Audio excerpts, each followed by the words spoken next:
रजा मो मुंड काटिदेवे मुझे फाशी दंड पाइबी हे हे बराल बालुकेश्वर मते महान विपद उद्धार कर। आज्ञा बराल बालुकेश्वर सेवक कौन कले ना गोटे कदली पत्र रजा को कहले कहले तुम बारीपटे गोटे कदली गछ अच्छी कदली पत्रटे आण गोटे कदली पत्रटे आनी राणी से कन्या जो झीटी जन्म होता ताकू आज्ञा मुह मारिकी शुआई देले। ये बराल बालुकेश्वर वज्र विभूति से झीटी देहरे बोली देले बोली देले बराल बालुकेश्वर को समर्पण करदे कहले प्रभु यदि प्रकृत में तुम बराल बालुकेश्वर हो प्रकृत में प्रभु रामचंद्र आपन को प्रतिष्ठा करेंगे ये झील सांगे सांगे पुओ हो आज्ञा हुरी पड़गला आठगड़ अंचल रे आठगड़ राजा आश्चर्य हो गले झील जन्म होती आठगड़ राजा झील आज्ञा पुओ परिणत हो गला बराल बालुकेश्वर पुओ करदेले झील को ये घटना समग्र जगत आज्ञा व्यापी गला।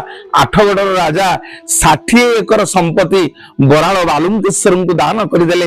हे बालुकेश्वर हे बराल बालुकेश्वर आपण लगी मो कुल रहिला आपण लगी मो राज्य रहिला यही हूँ बराल बालुकेश्वर महिमा। गले मो बराल बालुकेश्वर को दर्शन करिवे नड़िया गुआ बसैबे 21 दिन निष्ठार सहित रहिबे सेठाकर पंडित ननांग सहित कथा हेबे बराल बालुकेश्वर पाखरे जहाँ मानसिक करिवे बराल बालुकेश्वर आपणकर समस्त मानसिक पूरण करिवे।